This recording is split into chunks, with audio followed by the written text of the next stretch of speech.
Assalamu alaikum. This is Pratyusha Burwa, welcoming you to the English news from Btv Chattogram. Let's begin with the top stories. Malaysia's labour market reopens for Bangladeshi workers after long closure. Government assures to end controversial syndicate-based recruitment system.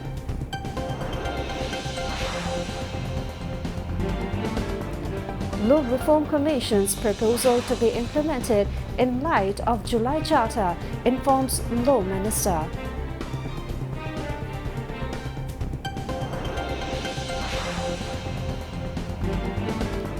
Vegetables price starts to fall despite hike in broiler chicken and egg in Chattogram market.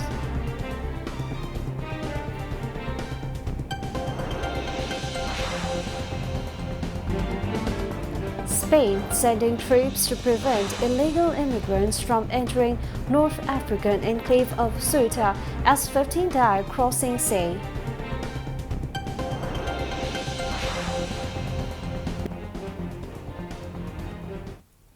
Viewers, those were the top stories. Now moving on to the details.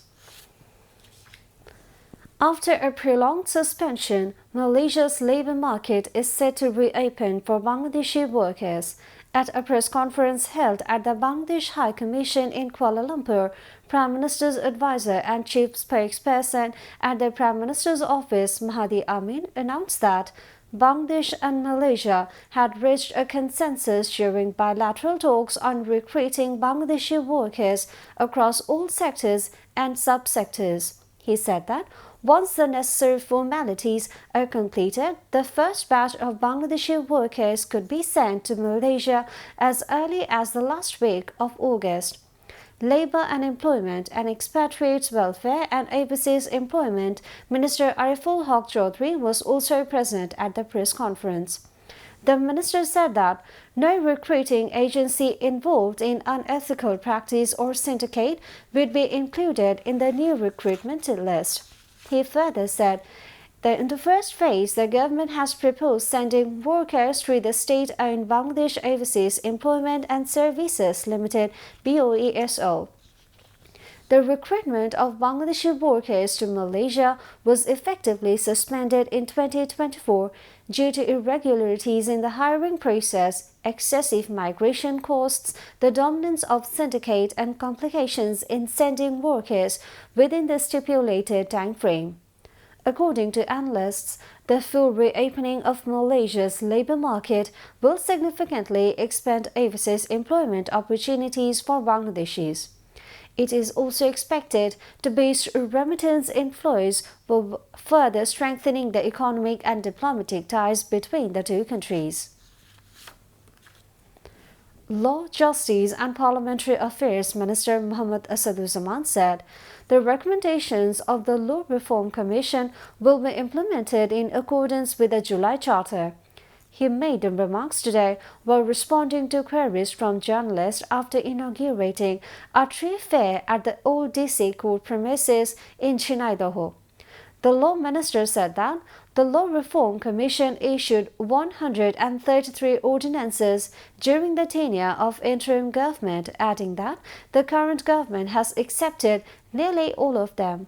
Meanwhile, State Minister for Civil Aviation and Tourism Muhammad Rashiduzzman Nalat said the government has adopted a comprehensive master plan to attract both domestic and international tourists to Bangladesh.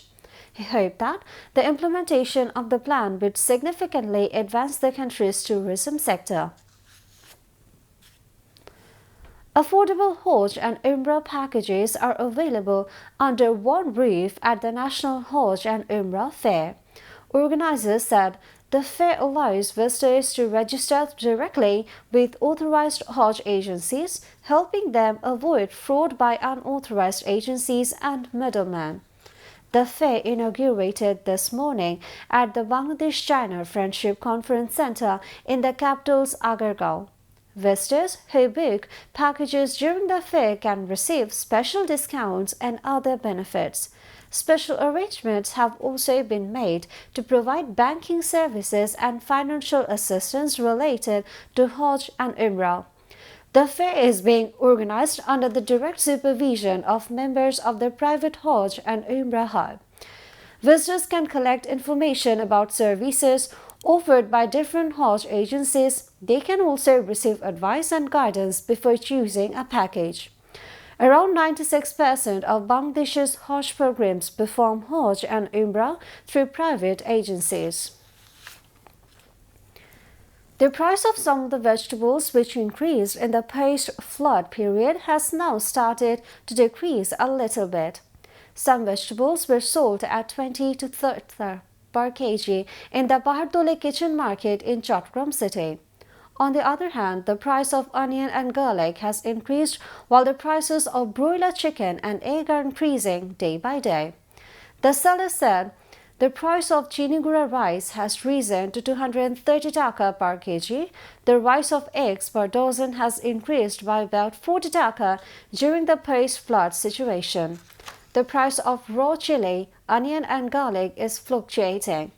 The seller said that the price of fish has also increased after the flood. Traders said that freshwater fish, which used to cost 160 to 170 taka per kg, is now being sold at 240 taka per kg. Beef is being sold at the highest price of 950 taka per kg in Bahardoli market. Now, international news.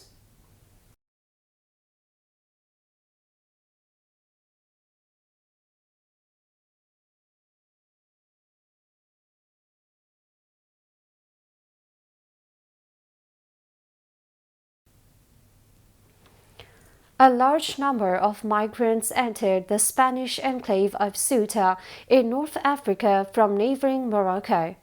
At least 15 migrants died while crossing the sea. The Ceuta government said yesterday that between 1,500 to 2,000 people entered in the past 10 days, followed by incidents of deaths. Regional President Jesus Vivas declared the situation an extreme humanitarian and social emergency. He called upon the Spanish government to send troops to re-establish control of the enclave's borders. Later, the Spanish Interior Minister said 60 members of the armed forces would be sent there to monitor the border and strengthen security. Video footage showed some of the migrants chanting "Viva España," meaning "Long live Spain," as they entered Ceuta territory. Many of them arrived by sea from Moroccan territory in plastic rafts or inflatable boats.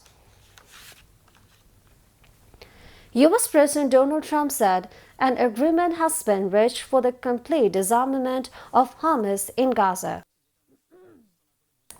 In a statement, Hamas said the handover of its heavy weapons depends on Israeli ending all forms of aggression and withdrawing from Gaza. Israel has yet to comment, as U.S. officials said. Trump will be very disappointed if Israel does not withdraw as part of the agreement. It remains too early to judge whether this agreement will stick, but it marks the first time ever that Hamas has said it would completely disarm, which has been the most significant obstacle for peace talks. Announcing the agreement late on Thursday, Trump said it was a critical step towards Gaza finally being governed by a new Palestinian government. The second phase of a U.S.-brokered Gaza ceasefire plan released last October includes the disarmament of Hamas. Saudi Arabia is preparing to launch a major military operation against Yemen's Houthi rebels by sea and land. This information has been published in international media, citing various Yemeni sources. It is believed that the initiative is being taken to counter possible obstacles to Saudi oil exports through the Red Sea by the Houthis. The sources said that some Saudi forces have been withdrawn from eastern Yemen, which could be part of preparations for a possible ground operation. A Saudi Arabia-led multinational maritime security coalition has been formed to protect vital trade and energy routes linking the Indian Ocean and Mediterranean. At the same time, Riyadh is also trying to form a multinational naval coalition to secure shipping in the Red Sea and the Bab al-Mandab Strait. The Saudi Defense Ministry said that 14 countries, including Turkey, Pakistan, Egypt, Sudan, and Djibouti, jointly supported the formation of a maritime security coalition. The Iran-backed Houthis control Yemen's capital Sana'a and a large part of the Red Sea coast. On July 20, they announced a blockade on Saudi ships. However, they denied plans to collect tolls from all ships. The Houthis claim that they will also lift the blockade of Saudi ships if Saudi Arabia lifts the blockade imposed on Yemen. At least 34 miners were killed after a coal mine collapsed following an explosion in Pakistan's southwestern Balochistan province. Authorities said on Friday that the explosion occurred on Thursday at a coal mine in the Sorange area, about 30 kilometers northeast of the provincial capital, Quetta.